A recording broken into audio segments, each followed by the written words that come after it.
Second date, we're heavy petting, but no, not too close. I two-step forward, one step back multiple times. She texted when she got home. She wants to go out again. I said send scheduled in. And how do I know she's not a time waster? Well, that's why you should go for the kiss at the end of the date. That's why it's in there. You don't have to, and if you wait, then it can actually help to raise her interest. But this is why you do the kiss test on a date, because it's there for especially you guys that are on a budget and you are worried or concerned about wasting your time and money with somebody that's not really into you. Then you should have gone for the kiss at the end of the night. And so this is the problem. You went out on a date and you spent a bunch of time with her. She's invited you to do something else, so that looks like that she's definitely into you and wants to see you again, which is a good thing. But in your mind, you're still going, she wasted my time. So it would have been better if you'd have gone for the kiss, but the fact that she's reaching out, I think he said, and she's hinting that she wants to go out again, so give her a shot.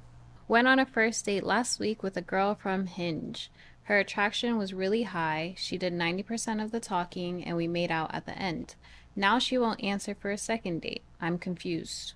Well, maybe you weren't a good kisser. Maybe you had bad breath. Maybe you said something during the date that she didn't like. Maybe her ex-boyfriend came back into the picture. Maybe the guy that she was really hoping she was going to get serious with had left her hanging and ghosted her, and that's when she went out with you.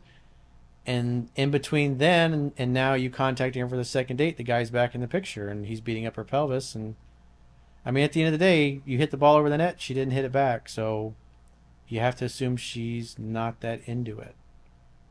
I feel like sometimes girls are better at playing the game than guys do. Oh, they always are. You guys been doing that shit since you were manipulating your fathers when you were little girls. Absolute Jedi masters at it, and the average man just gets totally bamboozled. They don't know any better. And so I would also highly recommend you read the book so you know what to look for. Because maybe reading the book, when you go through it, you realize that there were things you said and did on the date, and that's the real reason why she turned you off. I mean, that's going to happen. You date enough women, you're going to get blown off like that, and you'll think, man, I thought we really connected, and we made out, and we hooked up. If the sex is really bad, and you have sex one time, and you never hear from her again, probably, the sex sucked.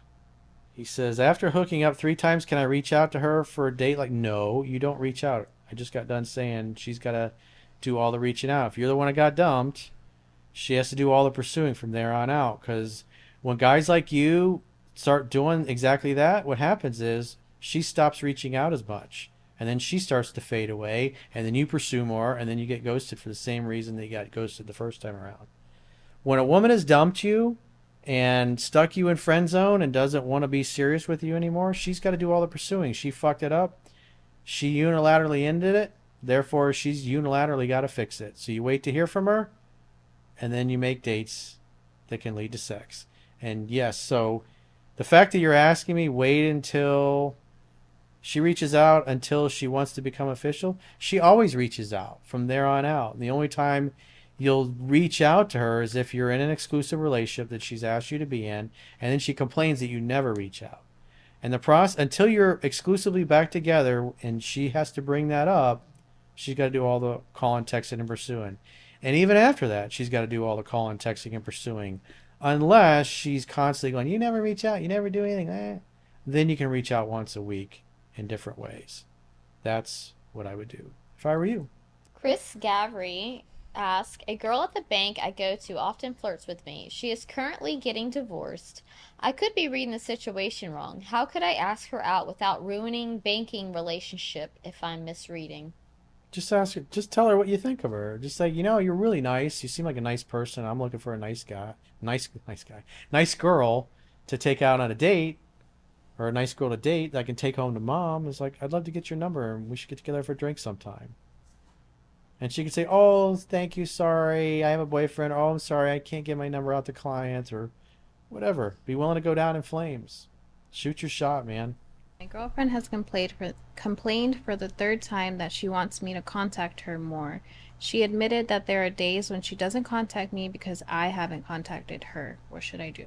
That's kind of Just childish. surprise her. Like once a week, reach out to her in an unusual way. Text her, Next week, maybe you FaceTime her. Another week, maybe you call her. Maybe another week, you send her a little handwritten note and you mail it to her house. Just because what she's really saying is make me feel like you care about me more. You don't need to overdo it. So one additional reach out per week that's unexpected. All conversation threads are closed to where it could be something like when you leave in the morning, you maybe put a little post-it note on her mezzanine cabinet or something like that. Have a great day, babe. I love you. I'm thinking about you, or something like that. Because what she's really saying, it feels like you don't care about me enough. And so this is one of those instances where the girl's complaining about it, and she's done it 3 times in a week. So just reach out one additional time and do it differently. Maybe another week you send her a long email or something from the office. And then maybe another one might be a Snapchat or a WhatsApp. It's unexpected. Be mysterious. What she's really saying is she wants more from you. She wants more of your presence. And so do it in unexpected ways because that's being mysterious and it's fun. And women like that. Show initiative. Exactly. Be creative. Quick question, coach. I'm naturally a very funny person, but don't know how to be funny when meeting a girl for the first time.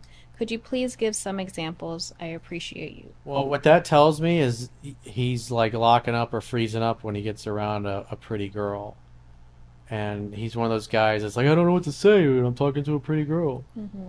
So you got to practice your small talk anywhere and everywhere that you go. We talked about this extensively the last couple weeks, so I'm not going to really spend a lot of time on this.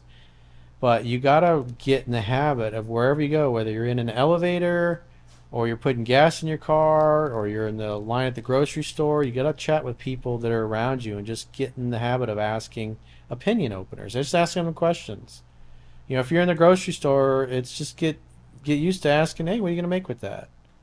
Or like, oh, that's, how are those pork chops? Or, hey, I've never tried that spice before. What do you make with that? And just get in the habit of asking questions and getting strangers to talk to you and engage because talking to a pretty girl, that's what it really is. You're not there to be a fucking comedian and entertain her. You're there just to, create a conversation that flows and it seems natural. You're not a stand-up comedian that's there to make a girl laugh a few times and then all of a sudden her panties magically fall off. And so you got to get in the habit of making small talk and get to the point where it's not a big deal because you never know when you're going to turn around and a smoke show is going to be there.